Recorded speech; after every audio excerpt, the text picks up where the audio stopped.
The Castle in the Attic, Chapter 12. William stomped rapidly over the next two hills, eager to put as much distance as possible between himself and the forest. The dust rose with each footstep, and he looked around for some sign of water. Although it was full summer, only a few ears of corn and some stunted grain grew in the dry brown fields. He saw people in the distance standing idly about, watching him. Someone moving briskly across the landscape at any hour was obviously an object of interest. "Hey there!" he called to one young man. "Where can I find some water?" The man pointed further down the road and turned away quickly. When William glanced back over his shoulder, the man was watching him. Around the next corner, he came to a bridge that crossed what must have once been a pleasant stream. The water had dried up in all but the deepest pools, but William was so thirsty he lay down in the dry stream bed and put his face in a puddle. The water tasted brackish, and he took only enough to wet his mouth. He knew by the position of the sun that it was early afternoon, and he pressed on even though his legs had begun to tire. He longed to lie in the cool shade of a tree for an hour or so.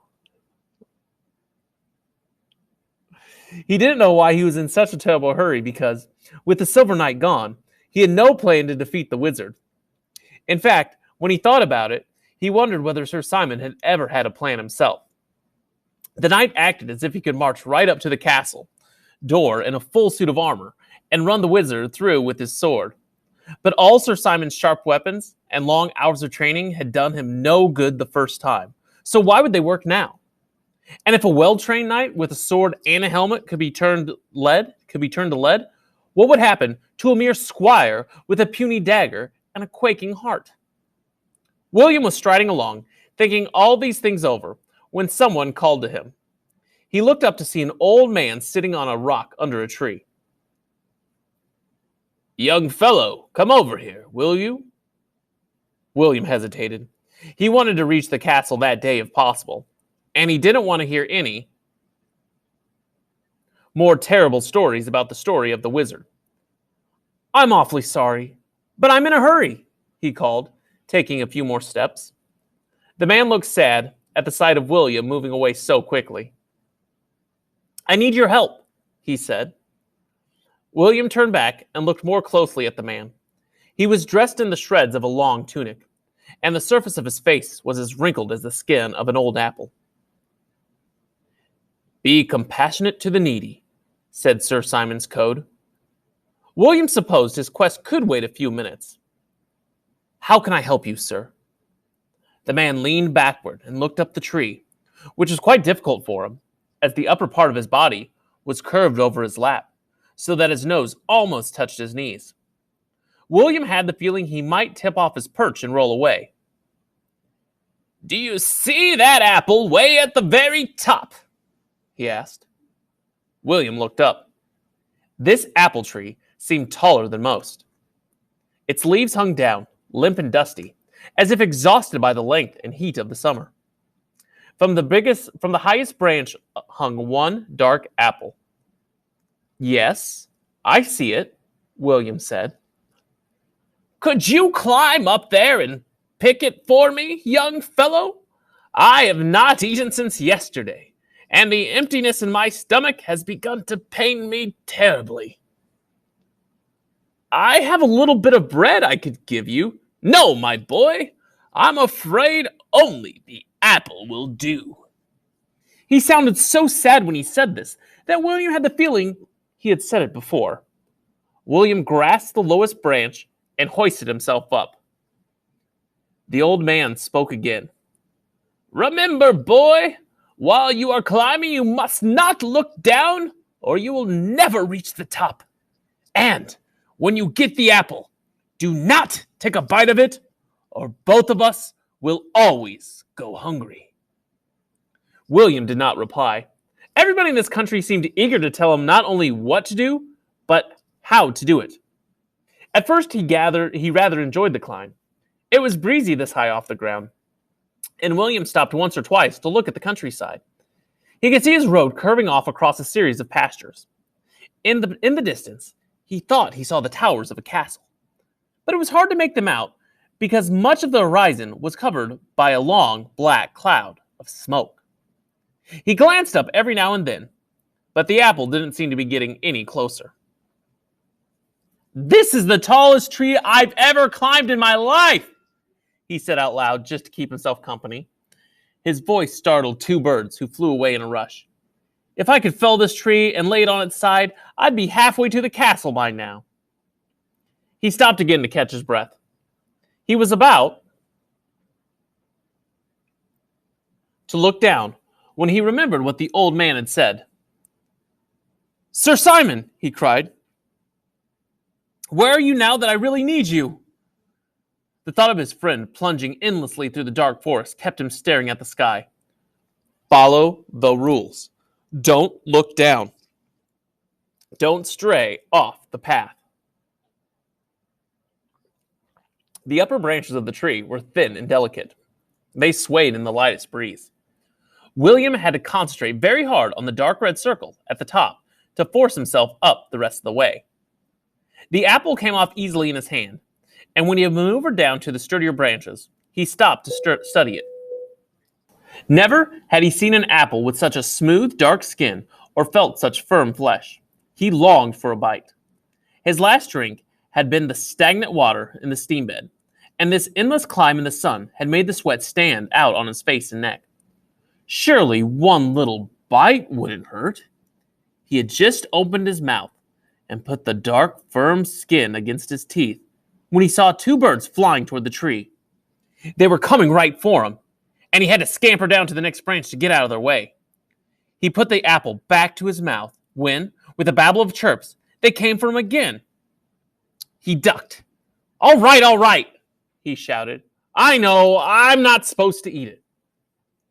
To distract himself from the apple, he half climbed, half slid down the tree at a terrific rate. He reached the bottom in much less time than it had taken him to climb to the top. The old man snatched the apple from him with a cry of joy and took an enormous bite. Before William's eyes, his twisted old shape was transformed into the tall, straight body of a young man, who threw his arms around William and gave him a bone-crushing hug. Then the two strong arms pushed the boy away and shook him a bit. William felt like an old sack.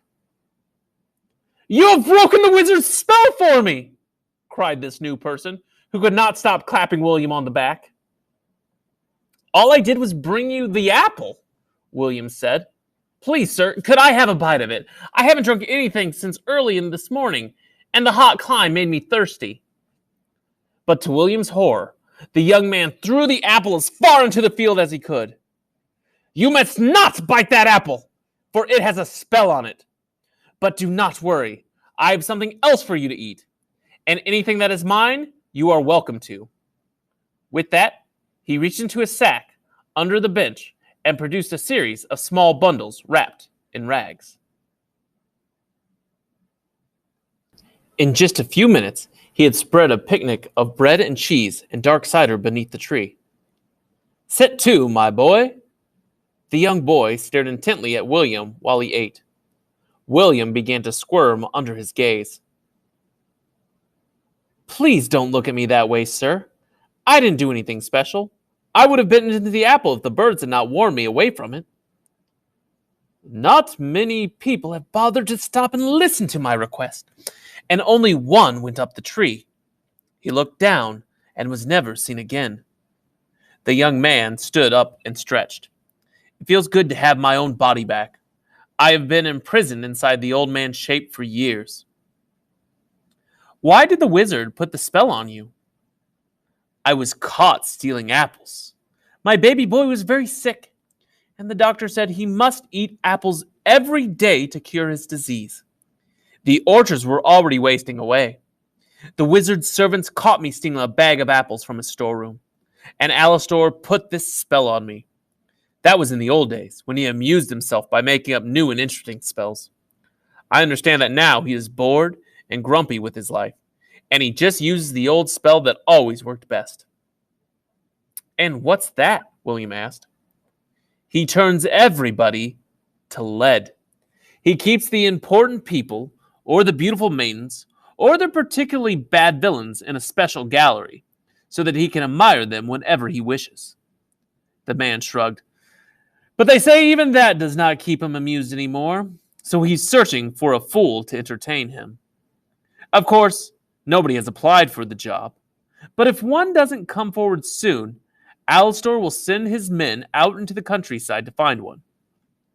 Woe to that poor fellow, whoever he is. By this time, William had finished most of the food that had been set before him. I don't seem to have left you much, he said. I didn't realize how hungry I was. The man laughed. That one bite of the apple will suffice me for a long time. Pack up the rest and take it with you. Where are you headed? The wizard's castle, William said quietly. Oh no, my boy, you cannot go there. Come along with me. I'm going to search for my wife and child to take them out of this accursed land. Join us. I'd like to, but I can't. I must go my own way. You know, of course, that a dragon guards the gate to the castle, said the young man. No, but did I see a cloud of black smoke on the horizon when I went up the tree?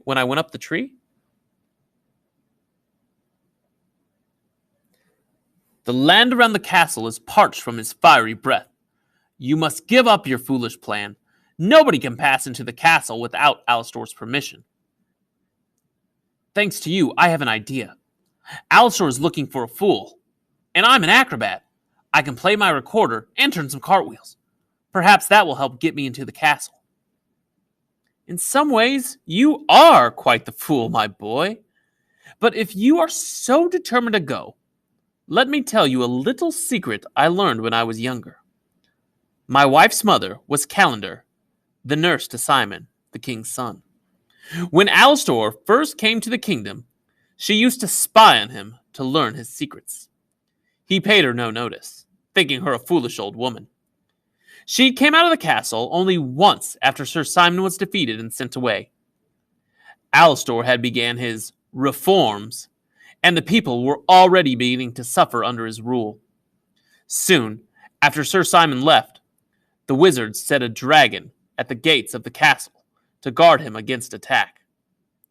That dragon was Calendar's cat transformed. On that last trip out of the castle, Calendar looked haggard and worn.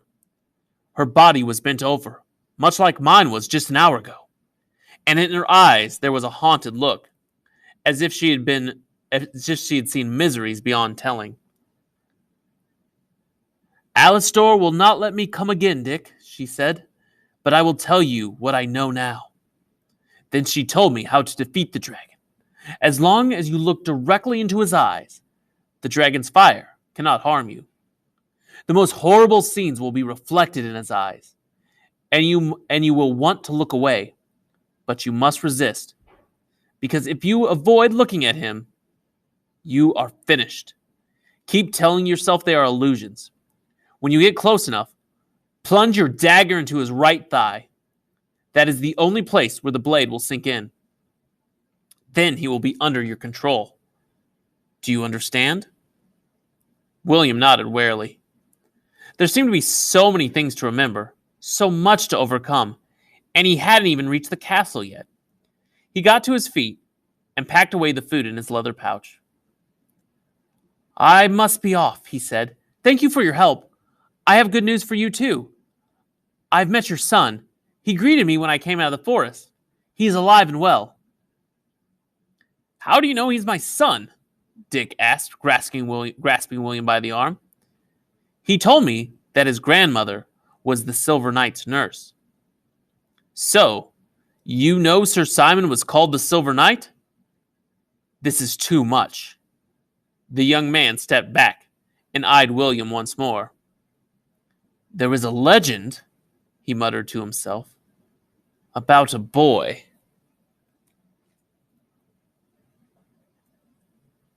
Then he shook his head. It cannot be. He walked with William up the road a bit. Good fortune to you, he said. and he stood there, waving, until William turned the corner.